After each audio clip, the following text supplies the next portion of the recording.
Your ability to grow your business doesn't always come down to your marketing plan, your sales team, or even what happens in the conversations in the boardroom.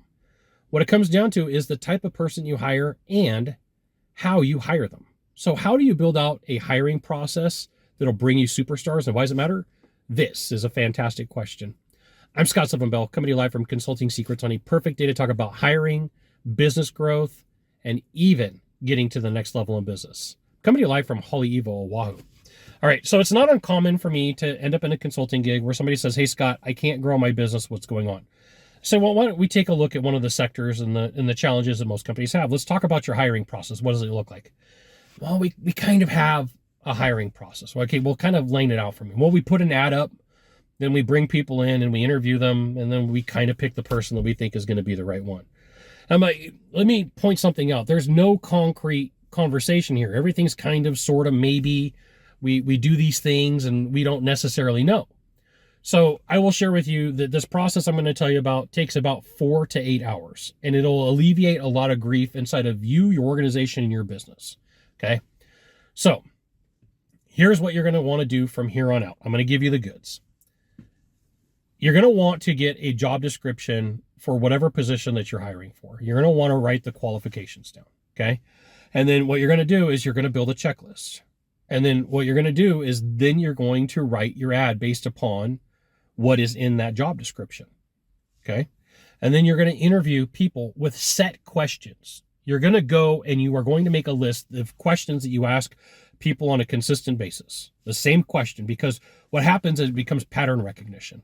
So in 1 year alone, I did pretty close to 400 interviews. And then the next year I did pretty close to 300.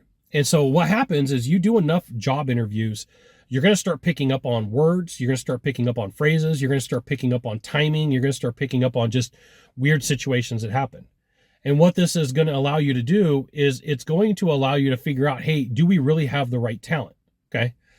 And so what's going to happen is the person that you're looking to hire, the looking to bring on board, is going to recognize what you are after. And so they're like, okay, we're going to have to bring our A level to the game. So you make this decision. You say, hey, from here on out, we only hire rock stars. Now, what's going to happen is it's going to intimidate a couple of people inside of your business. The people that it's going to intimidate typically is going to be the person who really doesn't have the skills, talents, or capabilities. The person that's going to intimidate is somebody who thought that they were a shoe-in for a role and that they were going to get it, and then they see somebody else come in that's got talent. And then last on this list, the person who doesn't really want anything to do with this is the person who has blackboxed information or held information into one area and doesn't want anybody else to know. And they've built a team. They've built their own team. Like the outsiders are coming in and they got skills and talents that are going to outshine a department or a team. So it's like, you're going to hear things like it's not fair.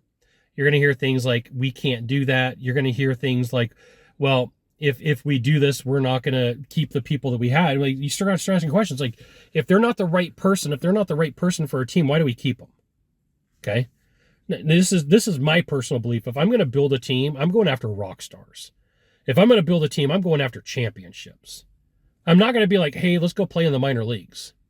So one of the companies that I was doing consulting for a couple of years ago, they said, hey, can you put a hiring process together for me? And I said, sure, let's do this. And I said, okay, why don't you let me run the first couple of interviews? So as a consultant, went in, ran a first couple of interviews, and the second person that came in to have the conversation was overwhelmingly unqualified, right? So there was a lot of stuff that happened in the interview, none of it good.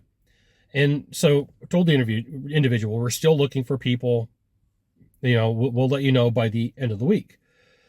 Shenanigans happened, ended up not being a good fit, found out they were not a good fit within like the first 15 minutes of the conversation. Okay.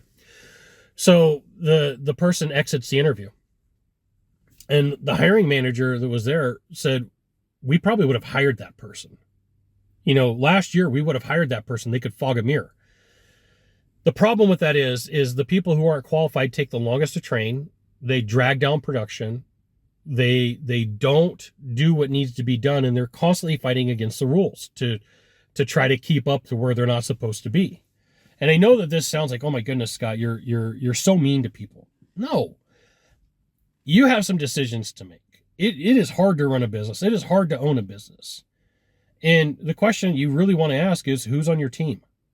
Who do you have on your team that is going to get you to where you need to be? Well, you're not going to get there from C-level players. You're not going to get there from B-level players. You're going to get there faster with A-plus level people.